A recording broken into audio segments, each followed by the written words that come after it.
আমার সংসার ভাঙে তো আমার সংসারে ভাঙে আপু ঠিক আছে সব ঠিক আছে গায়ে হাত তুলতে পারেন না গায়ে হাত দিয়েন না আপনি মারামারি করবে অনেক করবে না আপনি গায়ে হাত তুলে কি আছে না এটা তো ভালো স্বামী স্ত্রীর অমিল, সন্তান না হওয়া, বিভিন্ন পারিবারিক দ্বন্দ্ব সহ এমন আরও অনেক সমস্যা রয়েছে যেসব সমস্যার সমাধান না পেয়ে মানুষ বেছে নেয় এক অন্ধকার পথ। শরণাপন্ন হয় বিভিন্ন জ্যোতিষী ও তান্ত্রিকদের। তবে কি তান্ত্রিকদের তন্ত্রমন্ত্রের জাদুতে সমস্যার সমাধান হয়, নাকি সমাধানের নামে কৌশলে মানুষদের ফাঁসিয়ে হাসিল করা হয় স্বার্থ?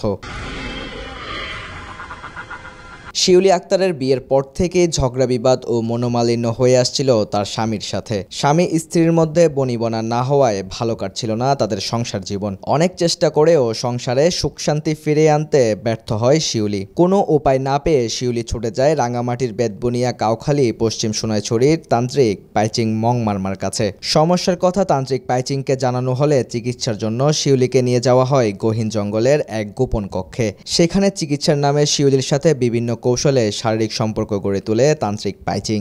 এরপর ব্ল্যাকমেইলিং করে শিউলির স্বামীর সাথে তালাক করিয়ে তান্ত্রিক নিজেই বিয়ে করে নেন শিউলিকে। তবে তান্ত্রিক পাইচিং দ্বিতীয় বিয়ের কথা তার স্ত্রী ও সন্তানের কাছে গোপন রাখলেও দৈনিক অর্থনীতির কাছে তা স্বীকার করে নেয়। ওনার সাথে বিয়ে হয়েছে কয় বছর দাদা? বিয়ে কি হয়েছে আসলে? বিয়ে হয়েছে যে আপনার প্রায় জানুয়ারি মাসে এই বছরে 2023 সালের, প্লিজ 2023 সালের জানুয়ারি মাসে।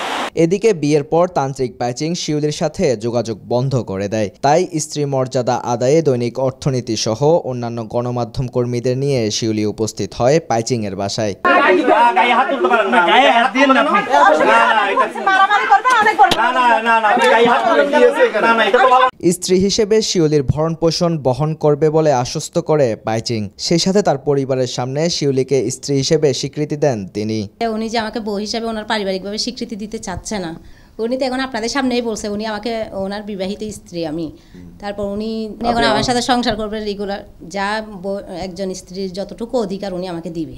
শুধু শিউলি নয়, আরও অনেক নারীদের সাথে চিকিৎসার নামে বিভিন্ন কৌশলে শারীরিক সম্পর্ক গড়ে তুলেছেন পাইচিং। স্ত্রীর সমস্ত অধিকার দেওয়া হবে বলে আশ্বস্ত করলেও বর্তমানে স্ত্রী অধিকার থেকে বঞ্চিত শিউলি একাকী জীবন পার করছেন।